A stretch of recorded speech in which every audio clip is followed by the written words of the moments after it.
At the beginning of the 2025 harvest season, fields and orchards around the world are filled with the bustling atmosphere of harvesting. From early morning until late evening, fleets of trucks, machines, and farmers work tirelessly to bring in millions of tons of fruit and vegetables for both domestic markets and export. Now, let's take a look at how farmers are racing against time to harvest millions of tons of produce in the 2025 season. From June to August each year, raspberry harvesting in Russia reaches its peak. Large farms use specialized harvesters designed to gently shake the plants so that ripe berries fall into collection trays without damaging the plants or knocking off unripe fruit. With each machine, farmers can harvest the equivalent of hundreds of pounds per hour.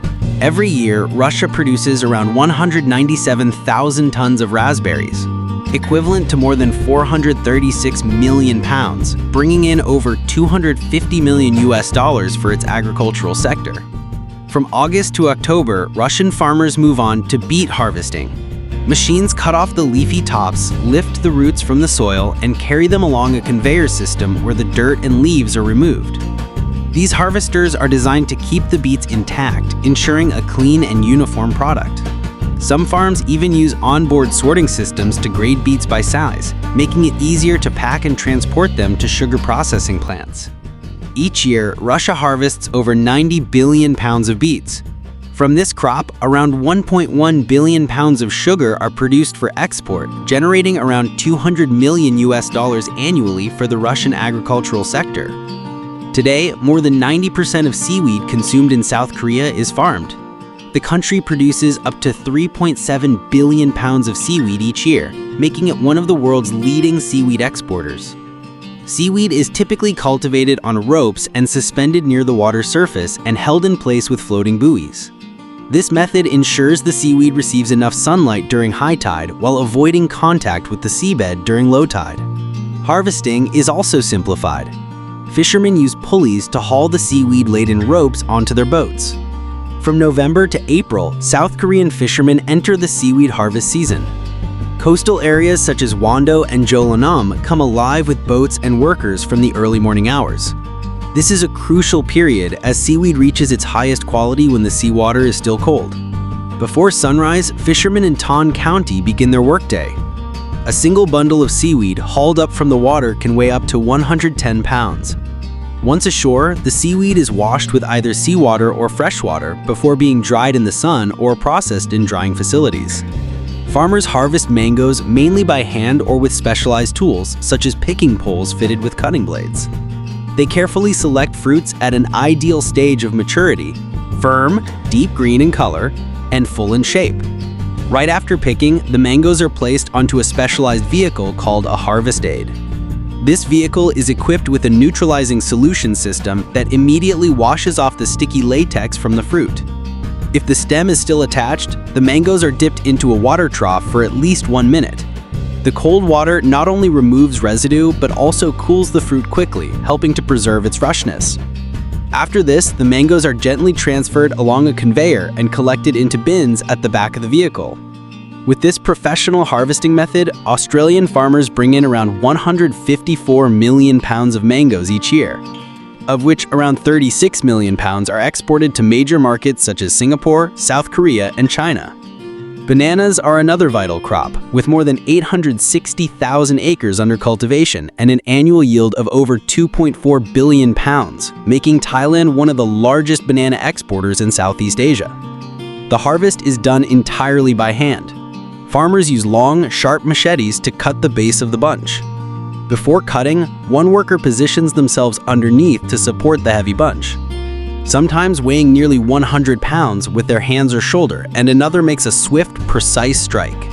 The bunch is then lowered carefully to prevent bruising. Afterward, the bananas are loaded onto small wooden boats and carried along canals to collection stations. At the processing station, large bunches are separated into smaller hands, rinsed in a mild disinfected solution to remove sadiferia, then graded by size. The bananas are packed into foam-lined cartons and quickly placed in storage. This process must be completed within 24 hours in order to maintain their bright yellow peel, free from dark spots and ready for export to China, Japan, and Europe.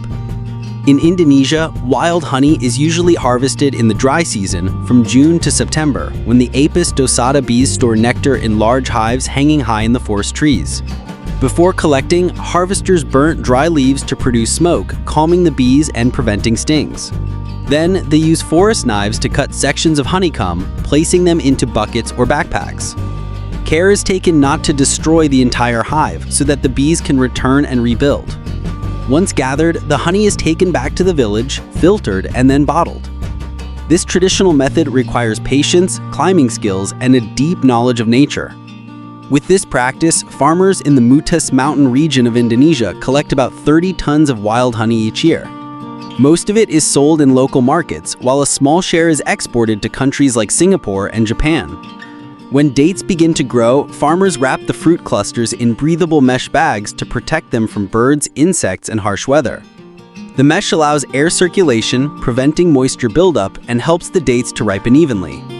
Once fully ripe, farmers simply shake the bags lightly, causing the dates to drop neatly to the bottom. This method is cleaner and more efficient than picking fruit one by one.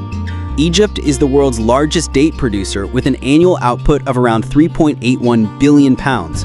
Most of the country's dates are grown in the Nile Delta and southern Egypt. From late August to October, pistachio orchards in California enter their peak harvest season. The state produces around 882 million pounds of pistachios each year, accounting for nearly the entire U.S. supply, with Fresno County alone contributing around 40% to the national output. Mechanical shakers clamp onto the trunk or large branches and vibrate them to cause ripe nuts to fall in a controlled way. At the base, catch frames collect the nuts before transferring them into bins or trucks for transport to the processing station. Some modern machines now combine shaking and collection in one, reducing harvest time, minimizing contact with the soil, and lowering fruit damage. California and New York are the top cabbage growing regions in the U.S. The harvest season typically runs from October to December. Farmers use specialized cabbage harvesters. Moving slowly along the rows, the machines cut the plants at the base with rotating blades, lifting them up from the soil. Conveyors then carry the cabbages upward, where trimming devices remove excess leaves, dirt, and debris.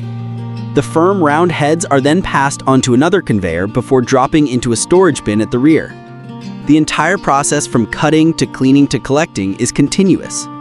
With a harvesting capacity of 20,000 to 25,000 pounds of cabbage per hour. Thanks to mechanization, the U.S. produces around 2.4 billion pounds of cabbage per year.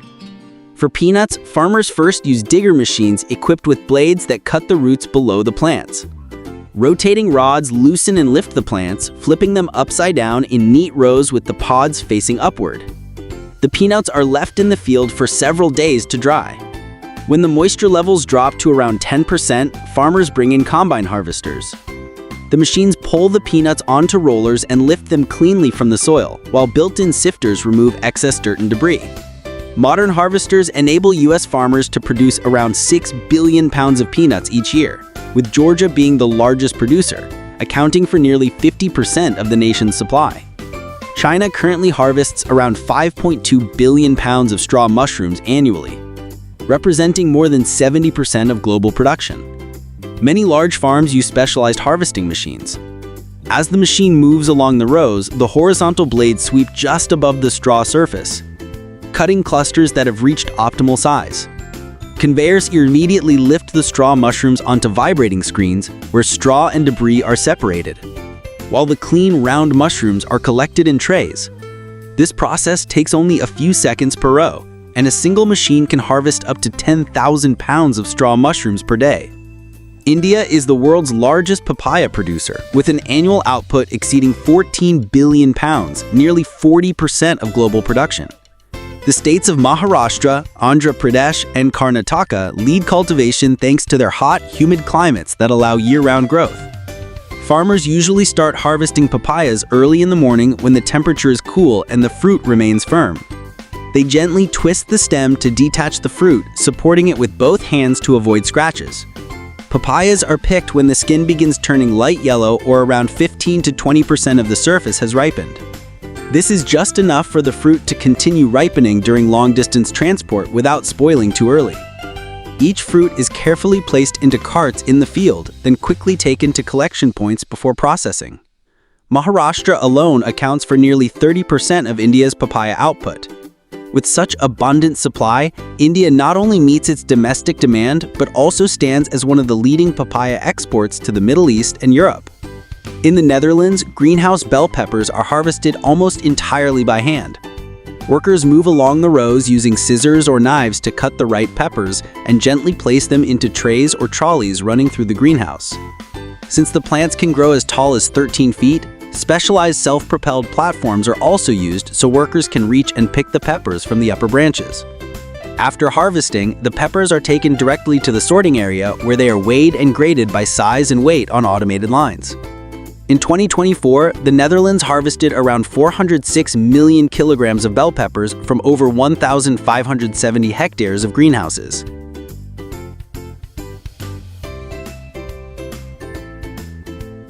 Dutch greenhouse peppers are known for their uniform quality, glossy skin, and minimal defects. Most of the production is distributed within the EU, the UK, and especially Germany. In Nigeria, cassava fields are usually harvested from September to December.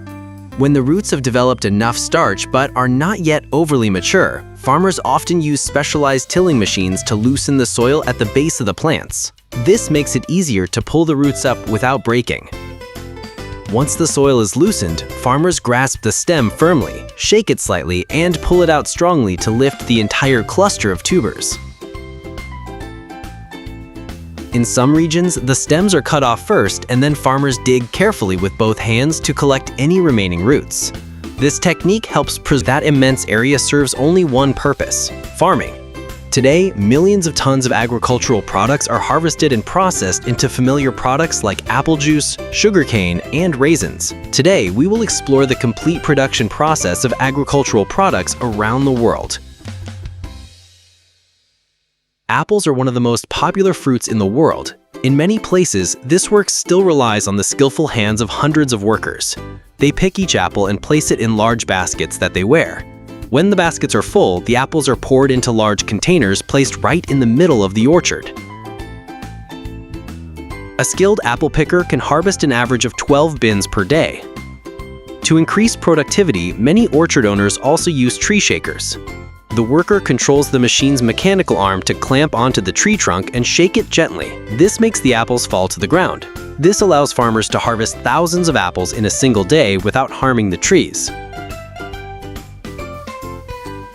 After leaving the orchard, apples are transported to a processing facility for juicing. Here, they are thoroughly washed and any damaged or unripe apples are removed. Next, the apples are sorted and the inedible parts, like stems and cores, are separated. The apple pulp is then pressed using a hydraulic or centrifugal press to extract the juice. The resulting juice is filtered to remove foam and any remaining solids like pulp, seeds, or stems. To extend shelf life and eliminate bacteria, apple juice is pasteurized by heating it to over 158 degrees Fahrenheit for a few minutes.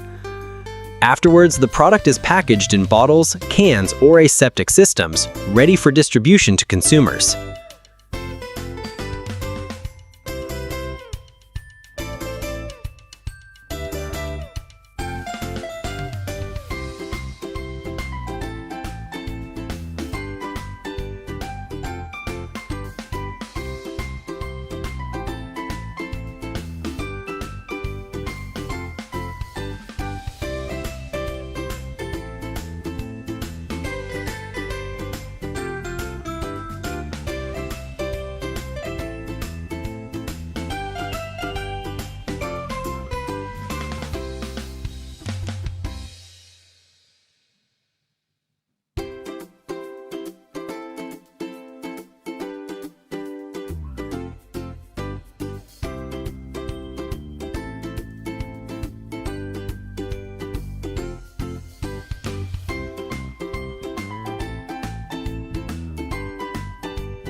Make sure you liked and subscribed to your channel, We Are Here. Thanks for watching. See you soon on another video.